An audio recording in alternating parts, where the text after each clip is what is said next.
Hello, this is Broyar, and welcome back to another episode of our Let's Play for the Banner Saga, as we continue our normal mode run here. What were we doing? We just finished up a battle against some thieves who stole some supplies from us. Not great. Now, we could use some of our renown to get a few more supplies back.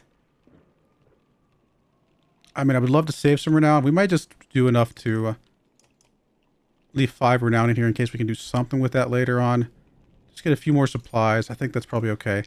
I kind of want to rest here, which I didn't mean to hit that. I meant to go check our heroes first. But okay, I guess we're resting. A random assortment of people from the caravan confront you. Listen, says one. We don't feel safe here. I don't know anything about miners or whatever, but we're going to leave and I hope you'll join us. Looks like a couple dozen people. Farmers and fighters alike feel the same way. I feel like we need to wait for Juno. We're going to trust Ivan. I mean, without Ivan, we're kind of... What's the point, right? Like, he's the guy that's going to save the day as far as us defeating whatever baddies are coming our way. So we kind of need to listen to him to some degree, I think. I guess we'll wish them well. You give them your blessing, but explain why you can't leave just yet. You don't know where they're going, but hope you'll meet them again on the road as they start the trek back across dry land. So we actually gained a day of supplies from that, interestingly enough, but we definitely lost some people. Let's go check our heroes real quick to see how many days of rest we would actually need. Just 1 day for her, 3 days for Ivor, of course. He's, of course, is worse. I guess we will definitely at least wait 1 more day here and see where that gets us. Nowhere. So she's fully healed up. Now we're just waiting on Ivor. 2 days. I mean... I guess we keep waiting. We're going to trust Ivan here. I'm going to wait 1 more day. I think if nobody shows up by then, we've got to get out of here. No, we don't get anything. We're at least up to good morale. We've only got 4 days of supplies. I guess we're going to have to spend a bit more here just to get a little bit more. I'd like to get at least 6 days. Well, you know, we're just going to max it out. Whatever. Get as much supplies as we can. Renown is a very precious commodity here, and obviously we're running a little bit light, but we've got to get out of here. So I guess we're leaving. Rook, wait, please, Ivan begs. She says she'd be here. We need her. We can tell he's terrified of leaving, as though he'd be giving up on Juno. Just a little bit longer. You tell Ivan you'll stick it out a little longer, but you're not certain how long you're willing to wait. Yourself. Every day lost becomes more precarious. Like, how many days are we supposed to wait here? You know, we've come this far. We might as well just see it through.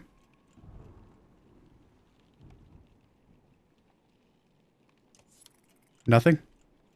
I mean, at this point, we're just going to run out of supplies. I'm kind of just stubborn here. You know what? We're going to go for it. We're running out of supplies. Yeah, there's nothing. No, there's nothing. All right, we got to go. She's not coming. Ivan looks out across the lake with 1,000 miles stare. He says nothing. We've got problems, says Ivor. The whole place is flooded. We could try to walk the muddy parts, but it'll be slow going. We could try to float the caravan over the lake, but we might tip or get stuck. Or we could just go around the whole thing, but no idea how long that'll take. What do you think? It's a very much... this is a Oregon Trail answer. I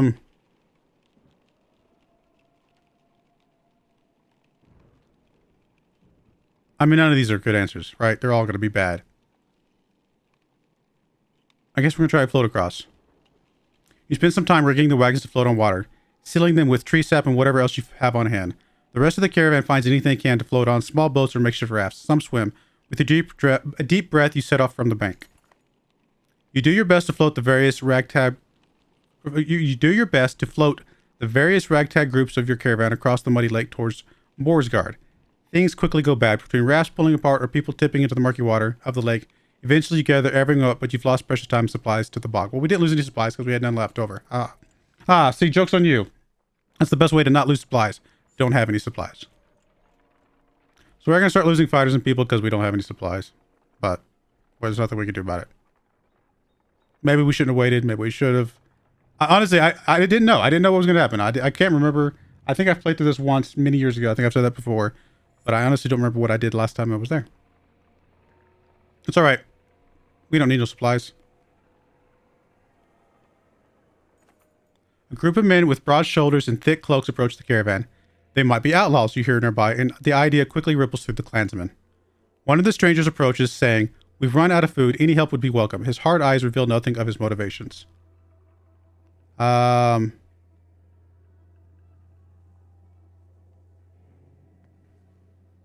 mean, we have no supplies, so this is not going to hurt us. Offer them a few days' worth of supplies. "If we could spare more, we would," you say to the man as you pass along some rations. His companions discuss something quickly before approaching and thank you for your kindness as they depart. I mean, we didn't lose anything there, so that was kind of a sneaky answer there.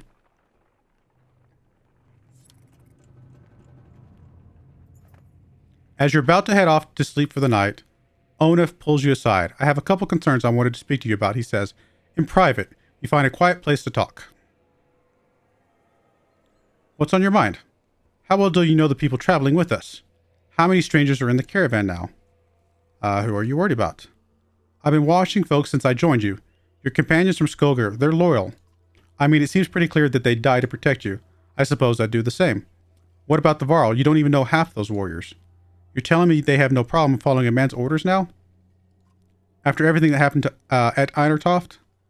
They joined us voluntarily. And they might voluntarily put a sword in your gut, too. I mean, you got a point. What happens the first time the Varl don't want to do what you tell them? If Crummer gave the word, I guarantee at least half would follow. Let's be honest, they could take this caravan by force at any time if they wanted to. What do you suggest?" "I suggest, instead of hoping all..." Okay, whatever, I'm not going to read that, but anyway. They're not the biggest problem, though. There's a mender with us, a mender who pulls lightning out of the sky and tells us what to do and where to go. Myself, I think we lucked out when his mentor didn't show up in Sigerholm. Ivan's just the apprentice. What in the depths is his master capable of? Think about it, Rook. What do you really know about Ivan? I heard they were found practically dead in the middle of nowhere when the dreads started showing up. Then an enormous serpent showed up at Einertoft after tearing the world in half, takes one look at Ivan and bolts. Suddenly they need our help instead of the Mender Council? How does that make any sense?" I would say Ivan could have taken control long before now. I agree with that. "A shrewd man with ambitions can be very patient. I'm grateful for what you've done to get us this far, Rook. But it's always been about trust. I think it's time to part ways, so to speak. Nothing personal." Okay, that's fine.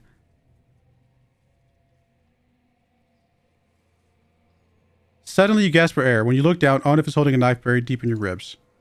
Great.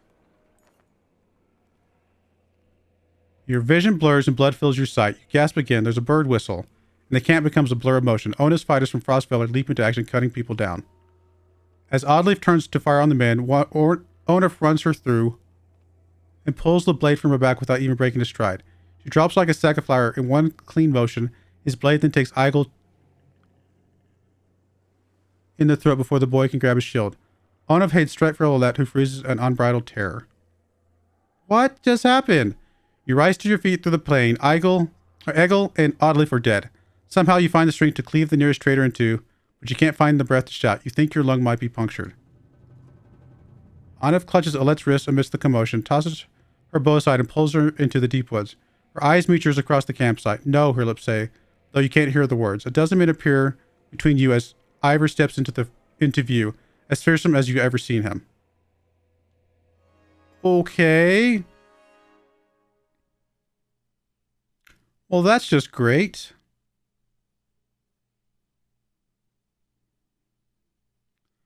Guess we'll grab one of these guys here. We'll grab Hogan. Huh. Was not expecting to lose two people there.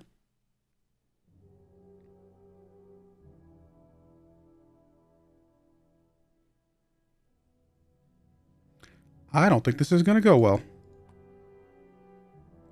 I'm going to put like all of our warriors on this side. I'll put you over here as well. Put you, actually I'm going to tuck you in behind him. I'm going to put the two archers over here, see if we can handle these guys with you two guys.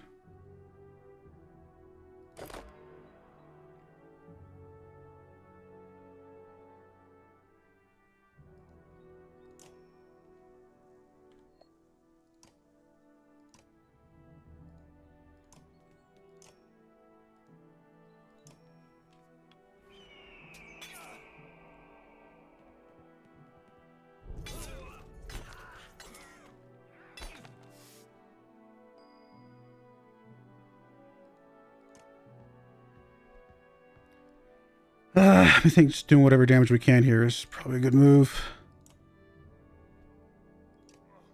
I kind of want to keep you in rotation at 1 strength.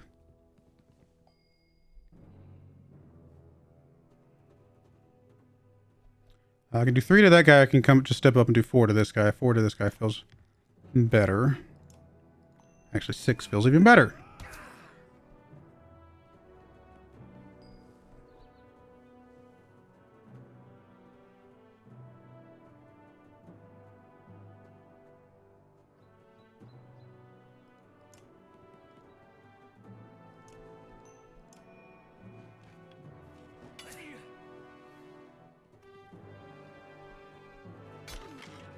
A little surprised you were able to move that fast, my friend.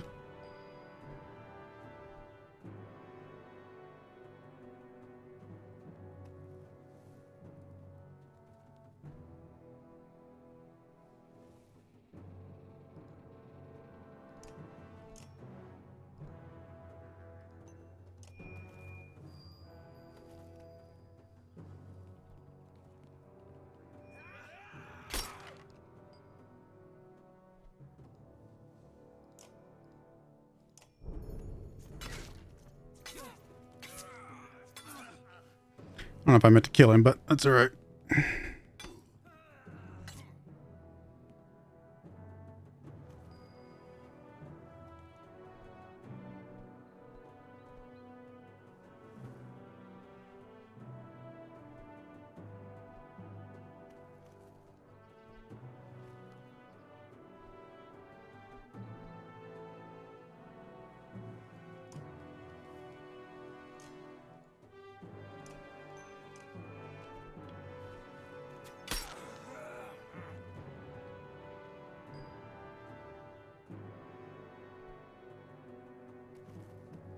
I feel like doing 8 damage to that guy, probably a reasonably good idea here.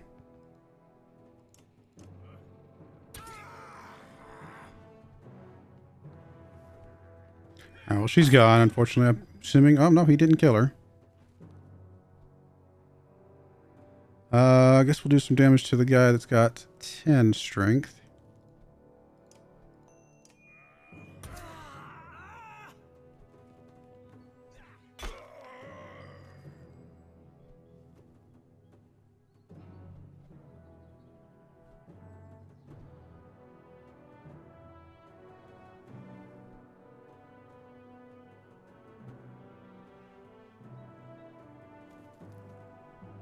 I mean, I need to start working on this guy a bit. So we'll do some shield damage to him.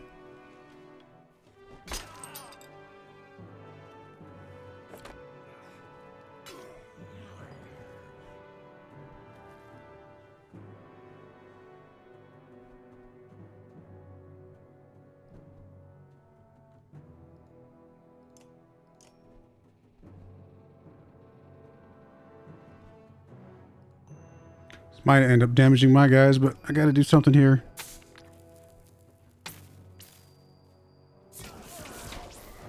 Nice, so just damage to him.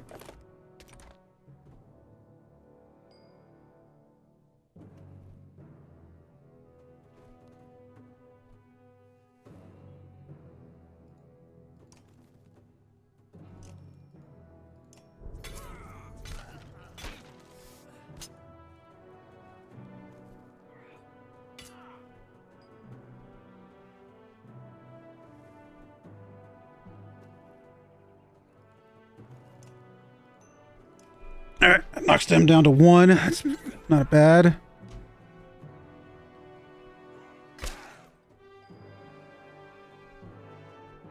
Alright, we're getting kind of the point where we can start whittling these guys down, I think. Although I don't like the idea that I'm about to kill a guy that just acted, but don't really have anybody else within range right now. Alright, I figured she was going to go down, but that's okay.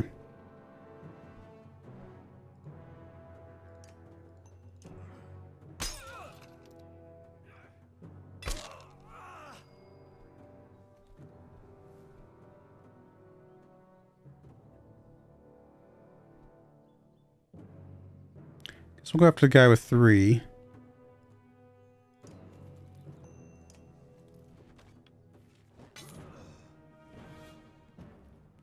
This guy's our most dangerous opponent at the moment.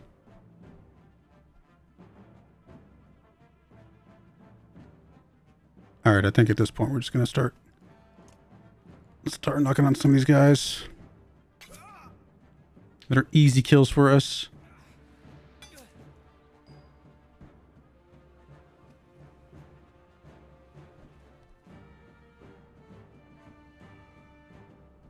Kind of want to just get you out of the way so these other guys can move up a bit. So I'm actually going to move you over here. I'll do the flail here. Do a little bit of shield damage if we can. Or just straight up kill the guy. Okay, I was going to say, we almost killed him anyway.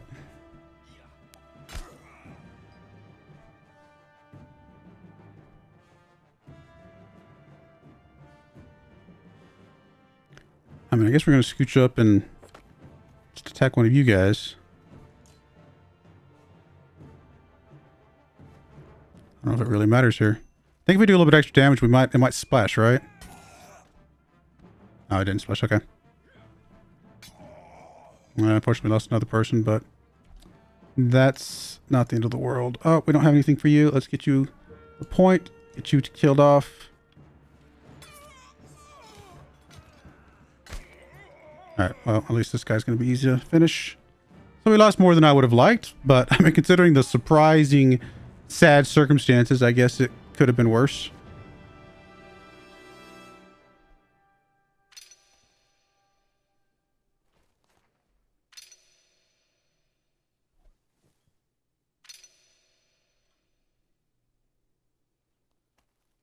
I'll be honest, I don't remember having this much trouble the first time I finished this game. I'm not playing well, apparently. Where is Alette? Shouts Ivor, tearing through the nearest bandit. But you're already hobbling into the deep woods where they disappeared, ignoring the battle raging behind you. In a haze of pain, you start to think you've lost their tracks. Then you hear Alette screaming in the distance, followed by silence. You tear through the trees. In a small clearing, Alette lies with her back against the tree. Her hands and her clothes are covered in blood. She stares vacantly ahead, unblinking. Beside her is the body of Onif, an arrow buried in his right eye as if placed there by hand. She looked in your direction and then at Onif. I killed him, she says. Well, I mean, the guy was a jerk. Alette, are you all right? You cringe as much from the pain as the appearance of Alette after her bloody struggle with Onif. No, I'm not hurt. I had no choice. Dad, your chest, you're bleeding. Suddenly she's at your side, putting pressure on the wound. I can fix this. Where's my needle? Oddleif, anyone. Ivor, I found them. Just as your sight goes black, you see Ivor and Alette standing over you. He's going to make it? You open your eyes to the sound of Alette's voice. Normally a wound like that, I only hope I did enough. I'll survive. Dad!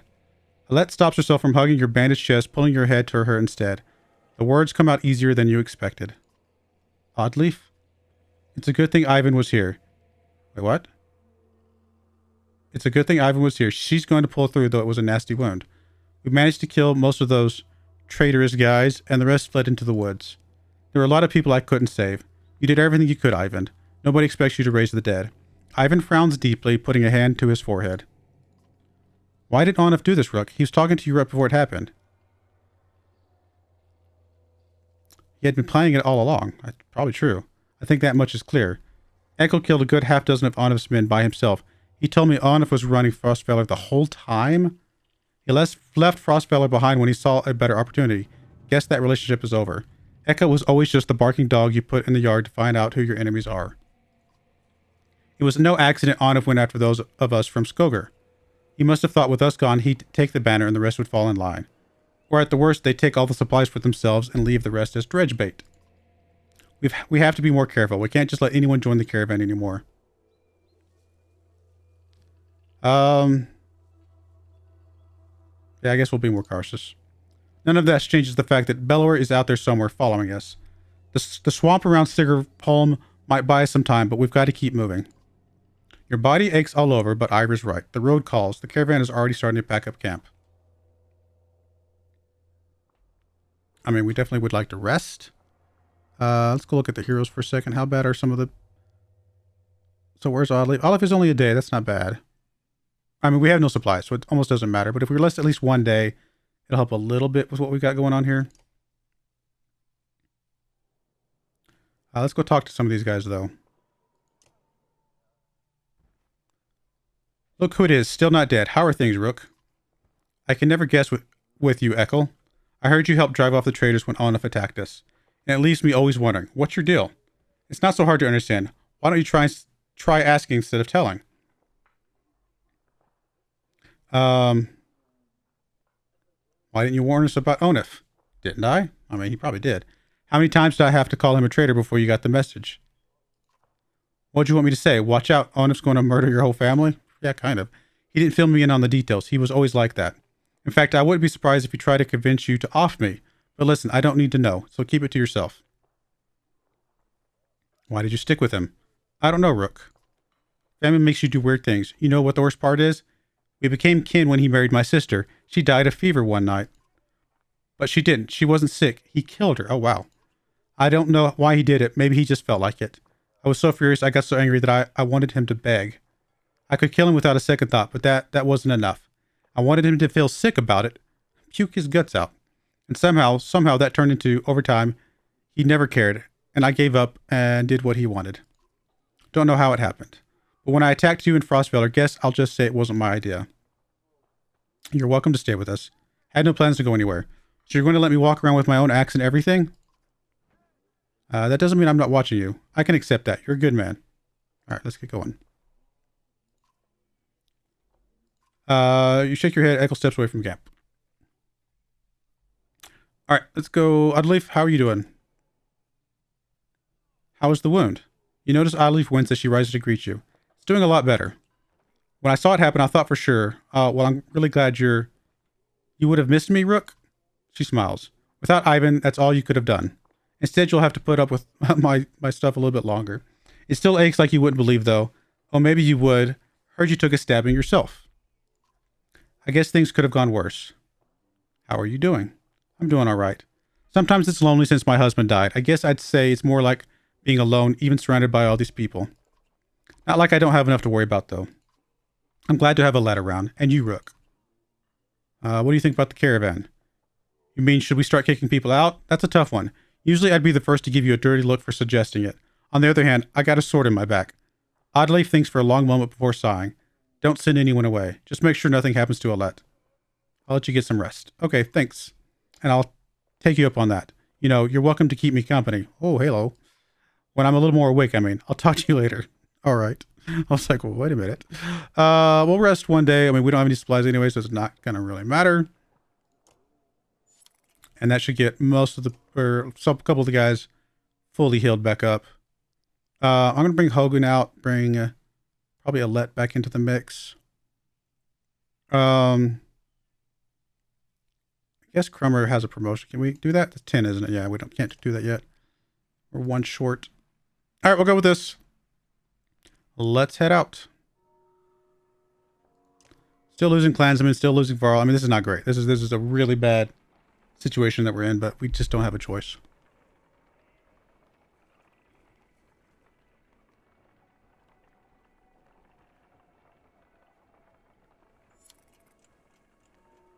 I mean, this is very much a game about handling your renown correctly, and I'm pretty sure I did not. A mother's screams flood the caravan. Her daughter lies dead in a tent. Whoa.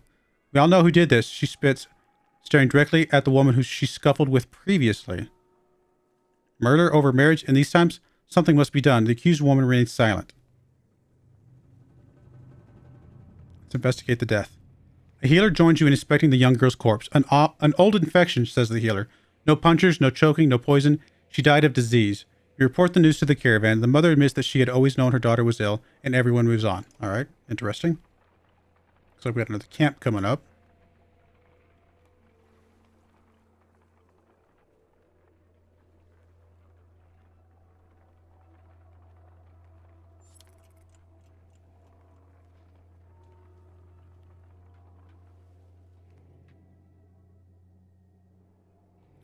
Hopefully we get some supplies here. The villagers here are completely oblivious to the destruction that is coming. All we've seen is some dark figures far off, they tell you. Aside from a few young families, they're reluctant to pick up their things and join you. Let's check the market. 5. I mean, there's still a lot. There's a lot of, I mean, we just got to get as much food as we can. I mean, I would love to spend the renown on something different, but we've got to get some food.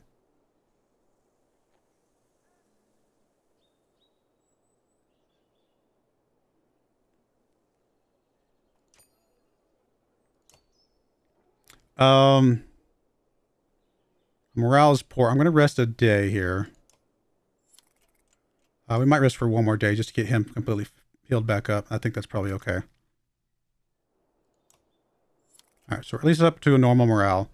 And I think on that note, we're going to go to put a cut in there. When we come back, we'll depart this camp and move on. But I do appreciate you guys watching. May God bless you, and I hope you join me again next time. Thank you, and goodbye. I wanted to give a special shout out to the following channel members. Thank you so much for supporting the channel.